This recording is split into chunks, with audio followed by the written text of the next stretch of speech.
You know I'm right here on WG Sports Radio. Nick Durst joined again by Joe Calabrese.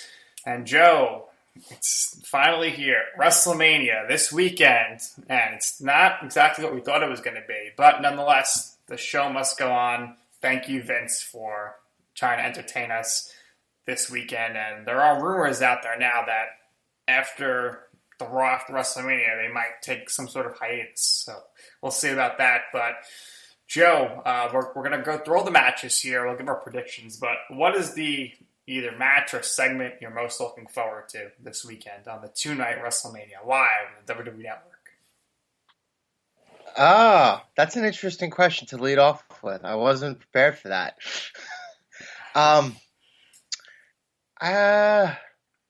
The truth, I've been really, really into Drew McIntyre versus Brock Lesnar ever since the Royal Rumble build-up.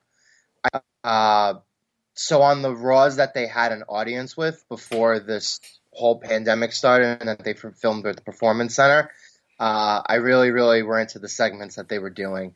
And I'm really looking forward to the actual match, which is rumored to be main eventing the first night on Saturday. So we're going to start with that match. We're going to start with that match. I'm most looking forward to hopefully Elias singing for us. I mean, last year was just a magical concert.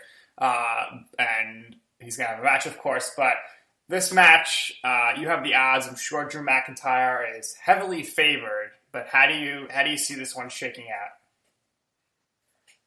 Yes. Well, according to our the betting odds as of April 2nd, McIntyre is currently a minus 350 favorite to Lesnar, who is a plus 225 underdog. So I was basically describing how I was enjoying the segments leading up to WrestleMania. I'm not really a huge Drew McIntyre guy, but that said, this feels like the right time for him. And as you said before, the show must go on.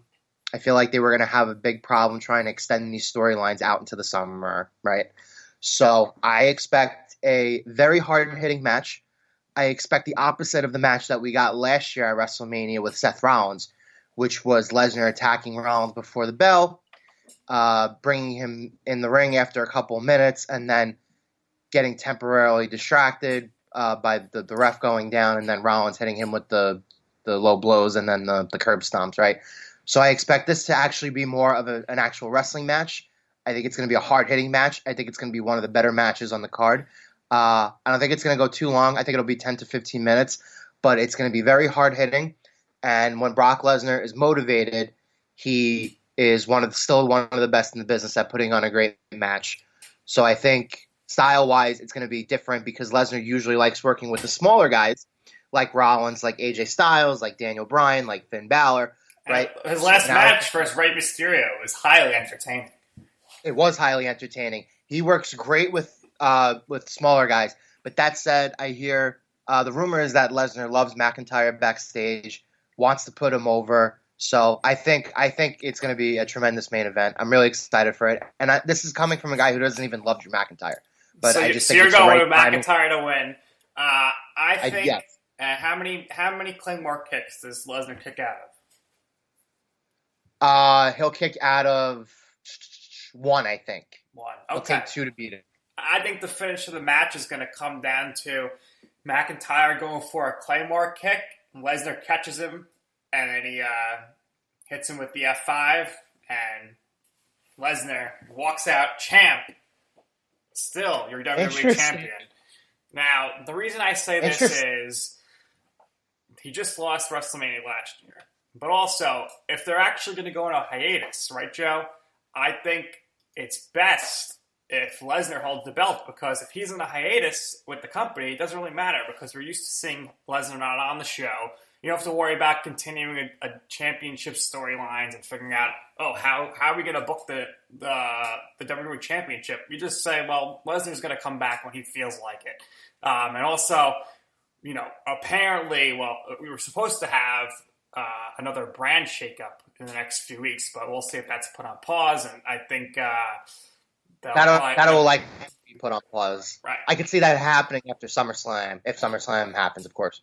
Right. So I will go with Lesnar just because the last time I thought Lesnar was 100% going to lose, he beat Roman Reigns. So I think Lesnar is going to win this match despite the odds. Now, Joe, for anybody who is not in the know, Roman Reigns is, well, we've walked about him potentially not being there, so we're going to spoil something here about Roman Reigns. Well, actually we aren't, because Triple H discussed it on SportsCenter, and Roman Reigns did a great address to the internet wrestling fans that he will be pulling out of Wrestlemania. So if you do not want to know who Goldberg is going to face, fast forward this show about 3 minutes right now. So spoiler warning right now.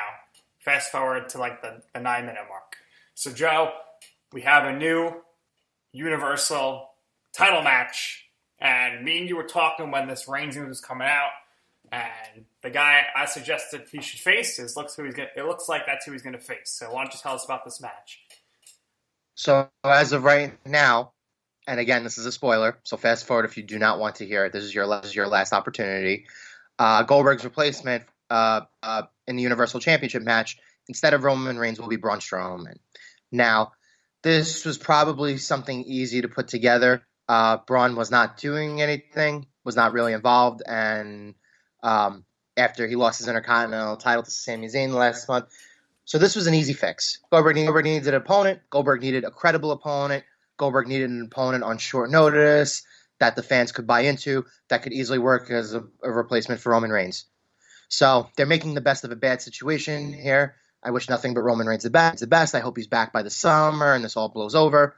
But yeah, so let's look at the betting odds for this match, because there are betting odds for this match. I think the most interesting thing for this is to see SmackDown this Friday, how they write Reigns out and write Strowman in. Correct. So as of now, the odds are Braun is the favorite. He's a minus 220 favorite, and Goldberg is a plus 155 underdog. So there's less of a discrepancy here between the first championship match. Brock was a little bit more of an underdog against McIntyre.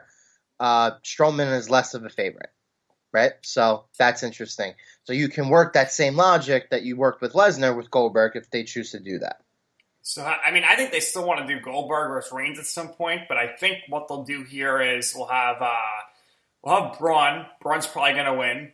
Then they'll do a foolish Braun heel turn. He'll drop the belt to Reigns, and then at some point, maybe Survivor Series or something, we'll have Goldberg versus Reigns. I think Goldberg comes back. I want a rematch, and then he's like, big dog, and we were supposed to face each other anyway. So I think Braun's going to win. Good for him. Too bad nobody's going to be there to see it. And it's sad, but I think that's the way this is going to shake out. What do you think is going to happen with this? Oh, I completely agree with you in a nutshell. I don't know about the Braun heel turn necessarily, but I can see it happening. And what I think they'll do is, again, like I said, it was an easy pivot. You can have Braun Strowman win the title. You can have him reign as champion for a couple months or a couple weeks, depending on whenever they get back.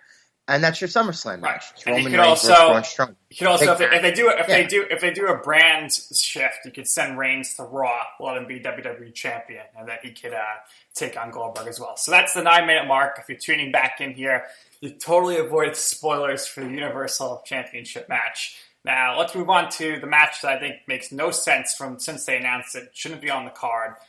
It's Rhea Ripley versus Charlotte Flair for the NXT Women's Championship. So what are the odds on this? So Rhea Ripley is a minus 175 betting favorite right now as of today, and Charlotte is not a bad underdog, a slight underdog, plus 135. All right, and who are you going with here? I keep going back and forth on this one. I'm going to say Ripley wins simply because I just feel like this is a showcase match. I feel like the WWE is very high on Rhea Ripley. I think she's either 23 or 24 years old. I'm not entirely sure. I forgot off the top of my head. I'll research that when I send it back to you. So I'm gonna go with I think with me is this like I always thought Flair was gonna win, but I'm like, how is she gonna end up dropping the NXT title? You know, like how would they go about doing that in the coming months? So I don't know, but the fact that things are put on hold, 23 years old, 23. So I don't know. So I don't see them.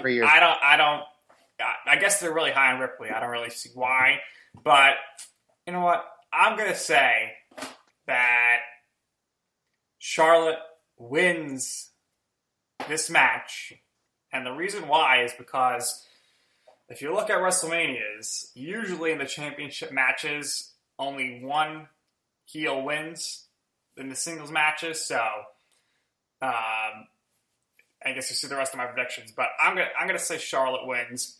A, she's the GOAT. That's why. And B, I just don't see the powers that be saying, "Oh, we need to have Rhea Ripley defeat Charlotte." And maybe there's bigger plans with they want Charlotte to boost the NXT ratings, perhaps. So maybe they'll center NXT storylines around her for the foreseeable future. Yeah, I could see this going either way. It's like I said, I just think this is a showcase match. I think these are two of the better in-ring female performers in the company, Charlotte obviously being the best. And I think they really want to show Rhea Ripley to the mainstream audience because they have big plans for her. Like I said, she's only 23 years old. I think this is a great spot for her.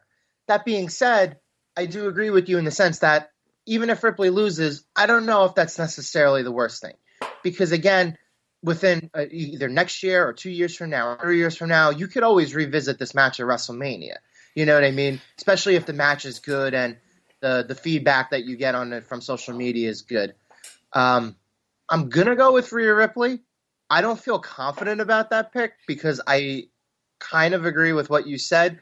They could always easily have Charlotte win, stay in NXT for a little bit for a couple months, have that boost ratings. It's something that they would do. And like in NXT, there's also room for her to feud with Ripley for the next couple months. They're very high on. There's a couple of other really great talents like Io Shirai and Mia Kim that Charlotte they would really benefit from working with Charlotte. And the Raw roster is kind of barren still a little bit when it comes to female stars. So and Becky and Shayna are dominating that. So we'll get to that eventually in a bit. I think that Charlotte made a poor choice going for the NXT Championship when she wins Royal Rumble. I don't know. I think they need to have Charlotte. They didn't want to do Charlotte against Becky again. You could send Charlotte to NXT for a while, have her lay in the weeds, and then you have to at some point do Charlotte versus Becky versus Bayley versus Sasha. I don't know if we'll ever see that. You know, we saw it with the Shield, not at the top pay-per-view, but that's the match. That's the money match. They should do that in Survivor Series. Fatal 4-Way Survivor Series match. That's like main event caliber match right there. I mean, these are the four best in the industry today. Yeah, it was like the Shield triple threat match. That match is capable of main eventing WrestleMania. But will it happen? I don't know. We'll have to wait to find out. Let's hope so. It has to either be probably Survivor Series or WrestleMania because there's no chance you're going to see the four of them on the same show. It just doesn't make sense. Right. Raw Women's Championship, they're like pushing Baszler as like this vampire. She's biting people's necks. It's just disgusting. I think she should be in a tag team with Ruby Riott or something. But they're trying to push her. But I think this match could go either way, but I think the odds are slightly in Shayna's favor as far as the betting odds go. Is that correct? So Becky is a plus 140 underdog, and Shayna is a minus 180 favorite. So you would be correct. So where are you leaning with this? So I think they kind of backed themselves into a corner here. Becky has been the champ for so long, and she really hasn't had much resistance. So this is kind of like, okay, if Becky wins, she holds a title again, right. What do you do? Who's next for her? There are a lot of questions, and I feel like, especially when you're the kind of character that Becky is, you need some challenges in front of you. And I